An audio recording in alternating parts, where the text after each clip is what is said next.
നമ്മെ കൊണ്ട് സന്തോഷിച്ചാൽ അവനെ കൊണ്ട് നമ്മളും സന്തോഷിക്കും. ഉണ്ടോ? റസൂലുള്ളാഹിനെ കൊണ്ട് സന്തോഷിച്ചാൽ നമ്മളെ കൊണ്ട് റസൂലുള്ളാഹിയും സന്തോഷിക്കും സല്ലല്ലാഹു അലൈഹി വസല്ലം. അല്ലാഹുവിന്റെ റസൂലിന്റെ വരവിൽ, റസൂലുള്ളാഹിന്റെ ആഗമനത്തിൽ എല്ലാവരും സന്തോഷിച്ചു. ആ സന്തോഷിച്ച സമയത്ത് വേദനിച്ച ഒരാളാണുള്ളത്. ആരാ? റസൂലുള്ളാഹിന്റെ വരവിൽ വേദനിച്ച, പ്രയാസപ്പെട്ട, കരഞ്ഞുപോയ ഒരാളാണുള്ളത്. ആരാ? ഇബ്ലീസുൽ ലഈൻ ലഅനത്തുല്ലാഹി അലൈഹി. ഇബ്ലീസാണ് കരഞ്ഞത്. ആ ഇബ്ലീസിന്റെ കൂട്ടുകാരാണ് റസൂലുള്ളാഹിന്റെ മദ്ഹ് കേൾക്കുമ്പോഴും ഇന്നും കരയണത്. അല്ലേ? ചിലപ്പോൾ കണ്ടിട്ടില്ലേ, റസൂലുള്ളാഹിന്റെ മദ്ഹ് പറയുന്ന പ്രത്യേക സ്ഥലങ്ങളോ സമയങ്ങളോ മാസങ്ങളോ വരുമ്പോ ചില ഹാലടക്കം ഇബ്ലീസിന്റെ കൂട്ടുകാരാണ്.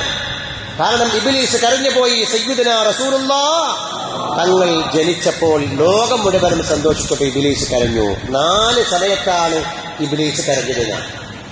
ഇബ്ലീസ് 4 സമയത്ത് കരഞ്ഞിട്ടുണ്ട്. എപ്പോഴൊക്കെയാ? ഒന്ന്, അവനെ അല്ലാഹു തആല ലഈനാക്കിയപ്പോ, നീ ശപിക്കപ്പെട്ടവരാണ് എന്ന് റബ്ബ് തആല അവനെ ശപിച്ചു മാറ്റിയപ്പോൾ ഇബ്ലീസ് കരഞ്ഞു. രണ്ടാമതവൻ കരഞ്ഞത് സ്വർഗത്തിൽ നിന്ന് അവനെ വെളിയിലാക്കി ഭൂമിയിലേക്ക് ഇറക്കിയ സമയത്ത്, അവനെ സ്വർഗത്തിൽ നിന്ന് പുറത്താക്കി ഭൂമിയിലേക്ക് ഇറക്കിയ സമയത്താണ് ഇബ്ലീസ് രണ്ടാമത് കരഞ്ഞത്. മൂന്നാമതവൻ കരഞ്ഞത് ഹീന വുലിദൻ നബിയ്യു സല്ലല്ലാഹു അലൈഹി വസല്ലം, ലോകത്തിന്റെ മുഴുവൻ നായകരായി മുഹമ്മദ് റസൂലുള്ളാഹ് പിറവി കൊണ്ടപ്പോഴും കരഞ്ഞു ഇബ്ലീസുൽ ലഈൻ. പിന്നെ അവൻ കരഞ്ഞത് ഹീന ഉൻസിലത് ഫാത്തിഹത്തുൽ കിതാബ്, വിശുദ്ധ ഫാത്തിഹ ഇറങ്ങിയപ്പോഴാണ്. സൂറത്തുൽ ഫാത്തിഹ ഇറങ്ങിയപ്പോഴും ഖുർആനിന്റെ സാരാംശമാകുന്ന, ലോകത്തിന്റെ എല്ലാ നിയമങ്ങളും പറയുന്ന വിശുദ്ധ ഖുർആനിന്റെ ആശയങ്ങളുടെ ഒരു സമാഹാരമാകുന്ന വിശുദ്ധ ഫാത്തിഹ, ആ ഫാത്തിഹ ഇറങ്ങിയപ്പോഴും ഇബ്ലീസ് കരഞ്ഞു. ഇങ്ങനെ 4 സമയത്താണ് ഇബ്ലീസ് കരഞ്ഞത്. അതിലെ ഒന്ന് മുഹമ്മദ് റസൂലുള്ളാഹി സ്വല്ലല്ലാഹു അലൈഹി വസല്ലം ജനിച്ച സമയത്താണ്. ഇബ്ലീസിന് ഏറ്റവും വെറുപ്പുള്ള അല്ലെങ്കിൽ സന്തോഷമില്ലാത്ത ഒരു കാര്യം മുഹമ്മദ് നബിയാണ് സ്വല്ലല്ലാഹു അലൈഹി വസല്ലം. അതുകൊണ്ട് ആ നബിയുടെ ഓർമ്മ നിലനിർത്തുക. മൗലിദിലൂടെയൊക്കെ നമ്മൾ ചെയ്യുന്നത് എന്താണ്? ആ ഓർമ്മ ഇങ്ങനെ നിലനിർത്തുക എന്നുള്ളത് മാത്രമാണ്. റസൂലുള്ളാഹിന്റെ ഓർമ്മ, ആ സ്മരണ നിലനിർത്തുക, അത് ഖുർആൻ കൽപ്പിച്ചതാണ്. റസൂലിന്റെ ഓർമ്മ എപ്പോഴും ഉണ്ടാക്കാൻ, അല്ലെ?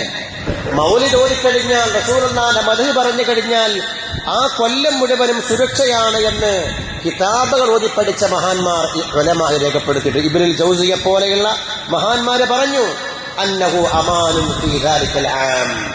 റസൂലുള്ളാഹിന്റെ മദ്ഹ് ആരെങ്കിലും പറഞ്ഞാൽ അവന് ആ വർഷം മുഴുവനും അമാനിലാണ്, സുരക്ഷയിലാണ്. വബുശ്റ ആജില ബിനൈലിൽ ബിഗയതി വൽ മറാം, അവന്റെ ലക്ഷ്യങ്ങളും ഉദ്ദേശങ്ങളും നേടാനുള്ള ഒരു ശുഭലക്ഷണമാണ് റസൂലുള്ളാഹിനെ പറയുക എന്നുള്ളത് എന്ന് ഉലമാ പഠിപ്പിക്കുകയാണ്. അല്ലേ?